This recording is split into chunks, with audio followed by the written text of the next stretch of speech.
Listos, padre. Sí, doctor.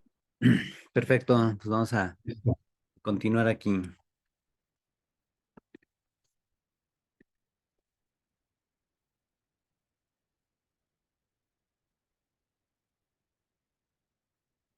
Bien, ¿sí se ve ahí en pantalla? Sí, Sí. Muy bien, perfecto. Sí. Bien, doctor. Doctor, adelante. disculpe la molestia. Creo que tengo un tiempecín. ¿Me puede compartir los datos de su cuenta del banco para depositarlo del retiro de hoy, por favor? Muy Gracias, bien, perdón la interrupción. sale pues, sí, gracias. Muy bien, entonces continuando aquí, tenemos sobre el siguiente criterio, que es el criterio de discontinuidad. A ver, nada más que quiero mover aquí un letrero, ya. Bien, tenemos el criterio de discontinuidad, es llamado también de disimilitud o criterio de originalidad o de irreductibilidad dual. Se centra en palabras o hechos de Jesús que no pueden derivarse del judaísmo de su época ni de la iglesia primitiva posterior a él. Se puede aplicar para deducir que de Jesús y solo de él pudieron venir enseñanzas suyas como, por ejemplo, la radical prohibición de todo juramento, el rechazo del ayuno voluntario para sus discípulos. Ya ven que van los discípulos de, bueno, se acercan unas personas y dicen, a ver, los discípulos de Juan y los de los fariseos ayunan y ¿por qué ustedes no lo hacen? Uh-huh. Y Jesús argumenta el por qué no, porque dice que pues él, mientras el novio está con ellos no tienen por qué ayunar, pero ya les quitarán el novio y entonces sí ayunarán. Y luego, y quizá la total prohibición del divorcio que reportan Marcos y Lucas, eh, parece ser que eso sí se puede atribuir directamente a Jesús. Ahora Meyer reporta que a juicio de Norman Perrin, o Perrin, como solemos decir, Norman Perrin, es el criterio fundamental, la base de todas las reconstrucciones históricas de pasajes de la vida de Jesús, porque nos proporciona un mínimo asegurado de material con el que trabajar. Pero pues toda cosa por bella que parezca tiene un pero. Este mismo criterio va a tener algunos peros. La teóloga metodista británica Morna Hooker ha subrayado un límite de este criterio y es que al aceptarlo, presupondríamos lo que en realidad no tenemos, dice ella. Por ejemplo, no tenemos un conocimiento seguro y completo de cómo eran el judaísmo de la época de Jesús y el cristianismo inmediatamente posterior a él, y de lo que ambos podían o no decir. O sea, aquí la teóloga Hooker nos está invitando pues a la prudencia, a la modestia, de decir, bueno, pues ciertamente aunque vivimos en una religión, por ejemplo, la religión cristiana, independientemente que ella sea metodista o católica, lo que sea, la religión cristiana como tal, pues es hoy en día una construcción eh, religiosa enorme, con tradiciones bien cimentadas, con una larga historia de concilios que han ido definiendo dogmas, que han ido definiendo el estilo de vida y de gobierno de la iglesia, etcétera. Pero eso ha llevado miles de años. Ahora, del cristianismo primitivo, bien dice Morna Hooker, ¿qué es lo que realmente sabemos? Sabemos muy poco.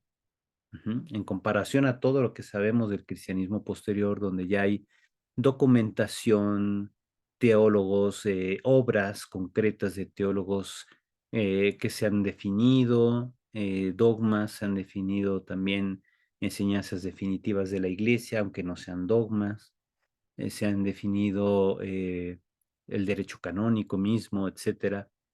Todo esto ha sido un largo proceso de sistematización de conocimientos, de creencias, de tradiciones, de conceptos, tratados más bien teológicos, no solo conceptos, sino tratados completos en la teología sistemática, como teología dogmática, teología moral, teología espiritual, teología patrística, teología pastoral. Todo esto pues, se derivó después de la época de las comunidades primitivas. De las comunidades primitivas, en realidad, hay muchos detalles que desconocemos. Y, por ejemplo, tan solo del judaísmo de la época del Segundo Templo, pues no sabía muchas cosas hasta que se descubrieron los manuscritos de Qumrán. O sea, jamás en la vida nadie había hablado de una comunidad escénica, pues, esenia, una comunidad esenia y que estuviera junto al Mar Muerto.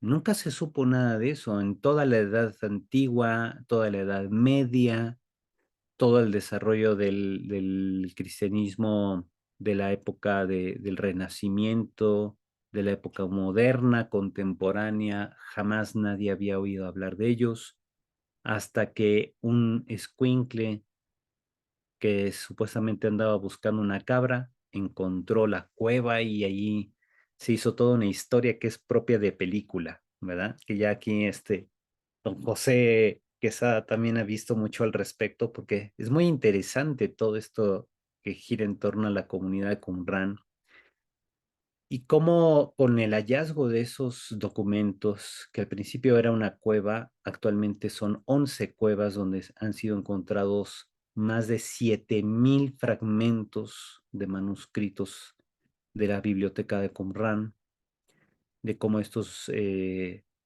judíos de carácter esenio conservaron en copias, hicieron sus propias copias de textos bíblicos, de casi toda la Biblia hebrea, y además otros escritos que eran propios de ellos, u otras copias de otros textos que consideraron dignos de tener en su biblioteca,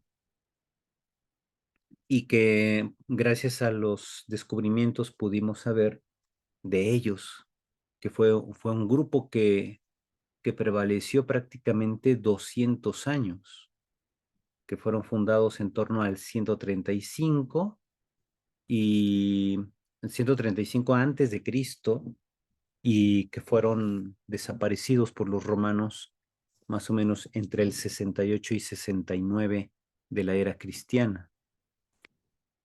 Ahora, excavaciones posteriores como las de Magdala, que son propiamente excavaciones de este siglo XXI, algunas otras excavaciones en Jerusalén, sobre todo en lo más profundo debajo de las murallas de Jerusalén, y otros sitios, pues han aportado información que antes desconocíamos sobre el judaísmo del siglo I. Entonces, fíjense, son cada año, de hecho, por ejemplo, allá en Jerusalén, el Instituto de la Escuela Bíblica de Arqueología y Teología de los Dominicos, l'École Biblique se llama, eh, cada 4 meses, perdón, publican un fascículo de su revista. La revista se llama Revue Biblique y casi todos los artículos que publican son de carácter arqueológico, pero van mostrando cómo era el estilo de vida de la gente de aquellos siglos. Y generalmente los artículos que se publican, cada artículo tiene una aportación nueva a lo que a lo que es nuestro conocimiento del judaísmo de tiempos de Jesús o de época un poco incluso anterior. Hay una gran diferencia entre lo que sabemos históricamente de Jesús por un lado y lo que sabemos del judaísmo y del cristianismo del siglo I. Por ejemplo, contamos con documentos del siglo I que proceden directamente de ámbitos religiosos como Qumrán, Josefo, Filón de Alejandría, para el judaísmo y la mayor parte del Nuevo Testamento para el cristianismo. En cambio, no disponemos de unos documentos similares que procedan directamente de Jesús. Sabemos que ni él escribió, ni los 12 escribieron mientras Jesús vivía. De ahí que ha habido a lo largo de los milenios fantasías que pretenden llenar esos huecos de conocimientos. Por ejemplo, evangelios apócrifos, documentos falsamente atribuidos a personajes históricos, novelas y vidas de Jesús y hasta películas de Hollywood donde hasta Indiana Jones y su papá encuentran el cáliz que utilizó Jesús en la última cena, el Santo Grial, que era la fantasía de los caballeros de la Edad Media, ¿se acuerdan? Que creían que si se encontraba alguien el cáliz que utilizó Jesús en la última cena y tomaba vino directamente de ese cáliz, pues iba a ganar la vida eterna. Es una leyenda muy antigua que pues aquí en Hollywood le hicieron película y ahí está. O sea, entonces podemos ver cómo a lo largo de los siglos pues se va desarrollando toda esta ilusión, esta fantasía. No, vemos, no es propia de época reciente, es más bien algo más que ha permeado, digamos, durante todo el cristianismo, la ilusión, los deseos o fantasías de mucha gente. Desde que leemos los evangelios apócrifos, ¿cuántos evangelios apócrifos hay? Yo creo que son como 40, mínimo 40, que se conservan, pero Antonio Piñero llega a decir que probablemente eran hasta más de 80 evangelios apócrifos que se conservaban y se divulgaban al menos durante el siglo, de los siglos 2 al 6, que es cuando viene la gran profusión de publicaciones de evangelios que hoy llamamos evangelios apócrifos, evangelios escondidos, pero que responden más, como les decía, en el caso del Evangelio de Judas, cada evangelio apócrifo responde a los intereses de una comunidad o al menos de un autor que se esconde detrás del texto diciendo que es un apóstol, por ejemplo, el Evangelio de Santo Tomás, el Evangelio de Natanael, el Evangelio de Felipe, el que tú quieras. Entonces, esos evangelios, ¿para qué eran escritos? Para llenar los huecos que dejaban los evangelios canónicos, cosas que no se lograban explicar, o por ejemplo sobre la infancia de Jesús, sobre la adolescencia de Jesús, que si Jesús hacía milagros desde niño, que si convertía pajaritos de lodo en pajaritos de verdad, que si comía tortas o pizzas con sus compañeros, los niños de su aldea, que eran ya los apóstoles, según una película mexicana. En fin, todo este tipo de cosas fueron apareciendo precisamente porque había muchos vacíos, muchas cosas de la vida de Jesús que no se contaban. Ajá. Y como ya habían muerto aquellos que realizaban el control de las tradiciones, o sea, los testigos oculares, los apóstoles propiamente, pues los evangelios apócrifos se desarrollan y se divulgan enormemente en la época posterior, porque ya no existen aquellos que llevaban el control de las tradiciones que se remontaban a Jesús. Ujú. Tenemos más adelante aquí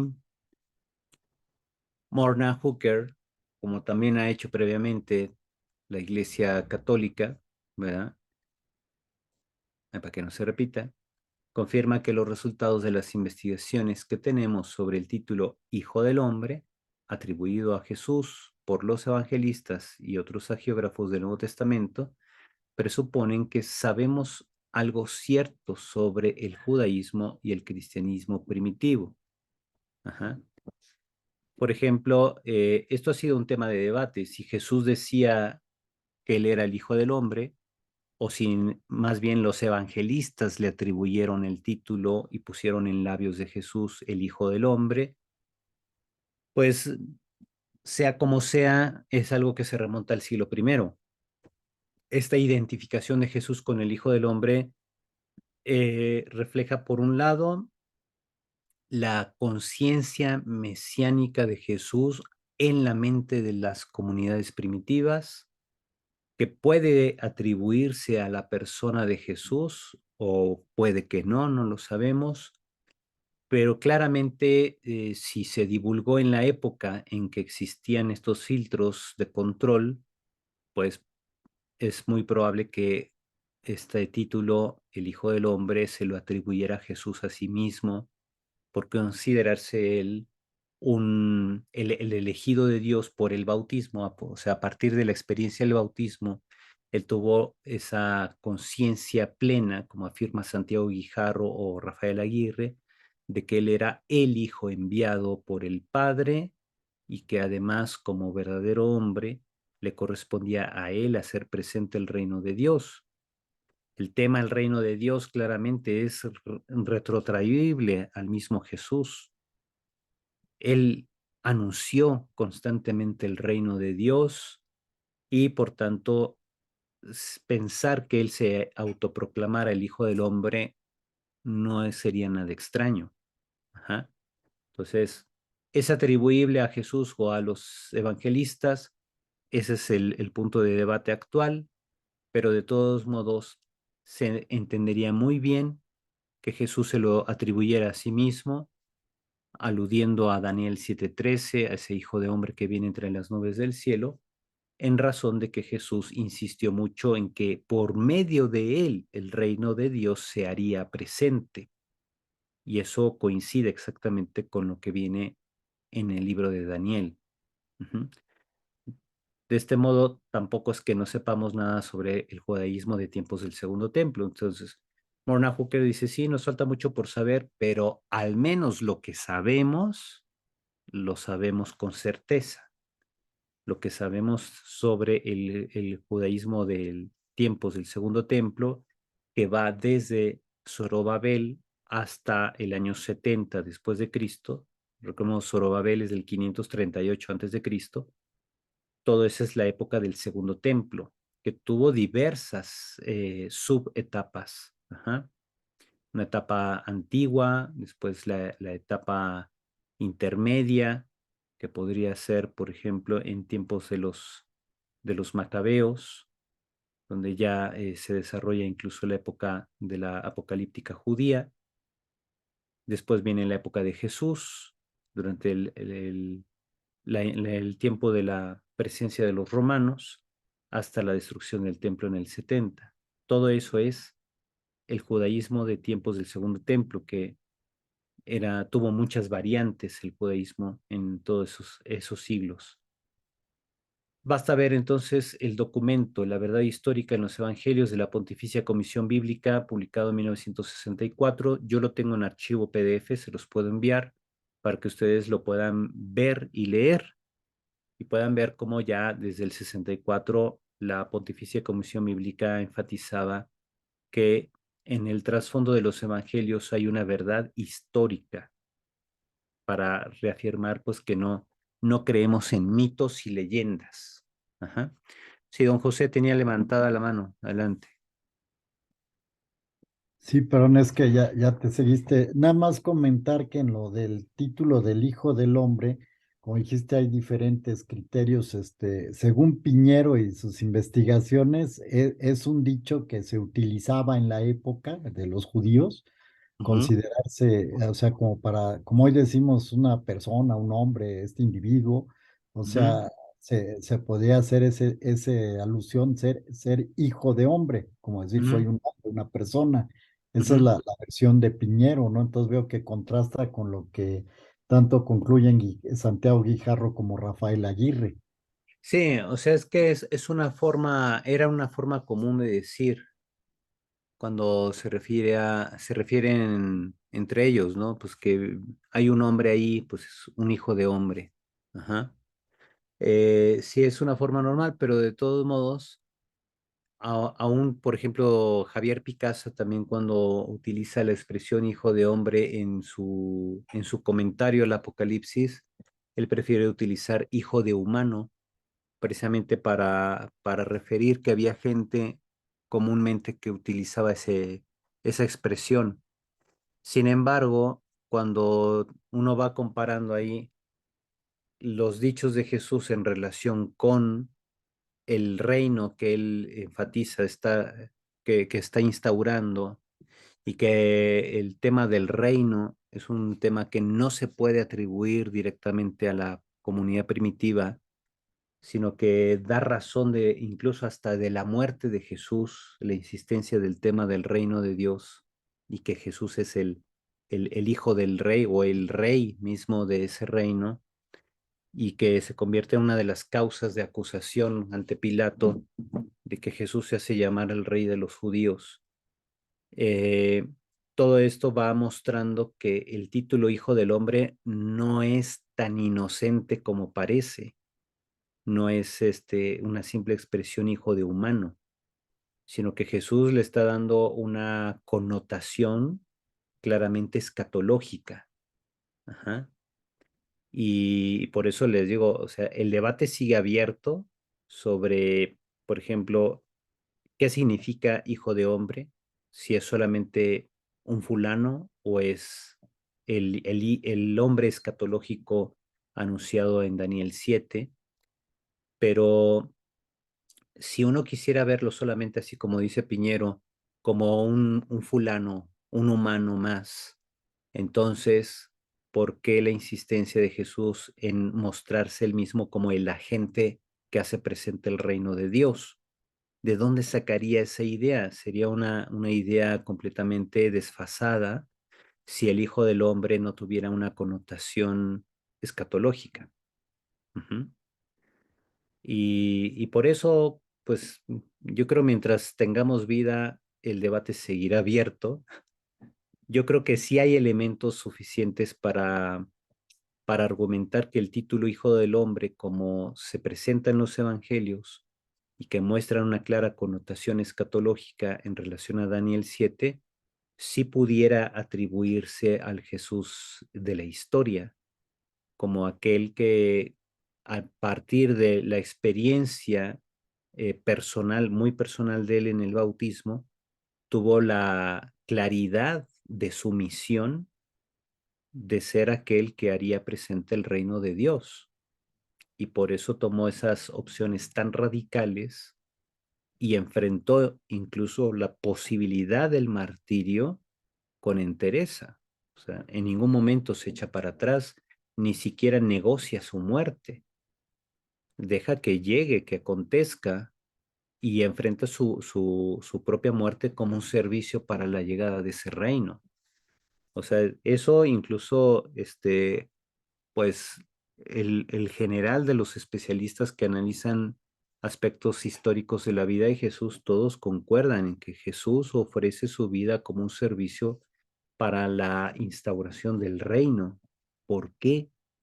Si él no se considerara el Hijo del Hombre anunciado por el profeta Daniel 7:13, que también obviamente el Hijo del Hombre en Daniel pues es un humano, es una forma de decir un humano, pero revestido con el poder de Dios, viene a instaurar el reino. Que haya una identificación de Jesús con este Hijo de Hombre de Daniel, pues no causaría ninguna perplejidad viendo el contexto general de cómo Jesús condujo toda su actividad ministerial y enfrentó la muerte con determinación. Ujú. Entonces, pues son los puntos que quedan ahí, y bien como dice Morna Hooker, perdón, pues no tenemos todos los datos que quisiéramos tener para afirmar con completa certeza histórica tal o cual cosa. Solamente podemos hacer nuestras especulaciones a partir de los datos que están ahí, pero obviamente los datos a los que sí podemos llegar históricamente, obviamente tuvieron relación entre ellos y no podemos tomarlos como elementos aislados. Ajá, yo no puedo tomar el título Hijo del Hombre de manera aislada sin considerar el tenor de vida de Jesús, de cómo asumió lo que él consideró era una misión recibida de parte de Dios y cómo él se consideró evidentemente agente del reino. Ujú. Y esa radicalidad obviamente no le gustó a muchos y por eso buscaron su muerte. Ujú. ¿Qué pasa? Fíjense, aquí vemos un Jesús posmoderno con su iPhone, ¿verdad? Un Jesús extraño que hasta tiene 6 dedos. Estaba viendo ahí que tiene 6 dedos. Entonces, fíjense, objeción al criterio de discontinuidad es que este criterio, en vez de proporcionarnos un mínimo asegurado de material sobre Jesús, reduce nuestros conocimientos a una caricatura al divorciar a Jesús del judaísmo que influyó en él y de la iglesia en la que él influyó. O sea, si decimos, solo viene de Jesús aquello que es discontinuo con los judíos y es discontinuo con la iglesia posterior, pues te quedas con un Jesús fuera de época. Te quedas con un Jesús que no responde a la época en que vivió, ni pudo haber influido directamente en sus comunidades. Ajá, es un Jesús aislado, desfasado en su contexto, como el que aparece aquí en la imagen, incapaz de influir en la sociedad posterior. Pero en realidad Jesús fue un judío del siglo I, cuyos dichos y hechos influyeron y determinaron a la iglesia primitiva, que lo veneró y transmitió por todos los medios posibles. Hacernos una imagen de Jesús totalmente al margen o en contra del judaísmo y el cristianismo del siglo I equivaldría a colocarlo fuera de la historia. Esto justificaría cualquier tipo de interpretación justificante de grupos de interés, ¿ya? Entonces, el Jesús celota, el Jesús amigo de fariseos, el Jesús borracho y comelón que algunos decían, ¿se acuerdan? Dice el Evangelio, que dice esta generación a nadie le entiende, ¿verdad? Porque vino Juan que no come ni bebe y lo critican diciendo, ay, tiene un demonio, ¿no? Y viene aquel, el hijo del hombre que no come, que come y bebe y dicen, este es un borracho y glotón, amigo de publicanos y pecadores. Y entonces la gente no está a gusto con nada, ¿no? Pues bien, entonces, igual, cuando alguien se centra en el criterio de discontinuidad, como hizo Perring, de decir, este es el criterio máximo, hay un momento, ¿no? O sea, si tú lo aplicas con radicalidad, pues generas este tipo de Jesús, un Jesús que no corresponde al Dios de la Biblia, ¿no? Un Jesús que no corresponde al, al trabajo de identificarse con los pobres, vivir con los pobres, de mostrar la fidelidad y la confianza total en Yahvé en medio de la adversidad, ¿no? Sí, don José. Creo que esto es lo que dijiste de Crossan, ¿no? Que el problema de él es que aplicaba demasiado este criterio de discontinuidad y se salía del contexto, si no mal recuerdo. Así es. Sí, cuando presenta ahí los títulos de Jesús como si fueran una simple estrategia de crear controversia con los romanos porque los títulos eran de César Augusto, pues ahí Crozan se olvida que los títulos, esos mismos títulos, ya aparecen en el Antiguo Testamento y tenían siglos antes del nacimiento de Augusto. Así que decir que los evangelistas simplemente quisieron picarle la cresta a los romanos poniéndole a Jesús los títulos de Augusto, pues es una salida que a mí me parece muy, muy simplona, ¿no? Porque olvida el contexto judío de origen de Jesús, que era un contexto propiamente que tenían los caracteres de Mesías, la realeza divina, la idea de salvación, la idea de evangelios que aparece ya en Isaías, el mensajero de las buenas noticias que va por los montes, ¿no? Es un texto que tiene siglos antes de que naciera Augusto. Entonces, aunque en la Eneida se diga ahí que por la providencia de Júpiter o, pues sí, de los dioses, nacería Augusto para bien de todos, pues eso es muy posterior. Estamos hablando ahí prácticamente del siglo I, de la era cristiana. No tiene nada que ver con lo que encontramos ya en el Antiguo Testamento. La idea de Jesús como rey, como pastor, como constructor de la paz, como aquel que es puente entre Dios y los hombres, la idea del sacerdocio, todo eso ya está en el Antiguo Testamento, siglos antes del nacimiento de Augusto, y eso nunca lo menciona Crozan. Entonces, ahí como que fácilmente uno se puede ir con la finta, ¿no? Aún siendo especialista. Cuando uno absolutiza una metodología de investigación, fácilmente cae en este tipo de descuidos. Ujú. Sanders, por ejemplo, pone un contraejemplo al criterio que estamos viendo. Sanders dice sobre la historicidad del dicho en que Jesús declara puros todos los alimentos, que en este caso el dicho atribuido a Jesús me parece demasiado revolucionario para haberlo dicho el mismo Jesús. Ujú. Es claro, como apunta Meyer al respecto, que de algún modo Sanders, ¿se acuerdan? Ed Parrish Sanders, autor de ahí de la figura histórica de Jesús, dice, Sanders solo le dio la vuelta al principio de Perrin sobre la primacía del criterio de discontinuidad. Ahora, en vez de decir, si es discontinuo, tiene que ser de Jesús, Sanders concluye que si es discontinuo, no puede ser de Jesús, porque para Sanders, Jesús fue un judío, hijo de su tiempo y cultura. Uh-huh. Por ejemplo, esa expresión que dice, yo no he venido a abolir la ley, sino a darle cumplimiento. Esa frase viene de Jesús.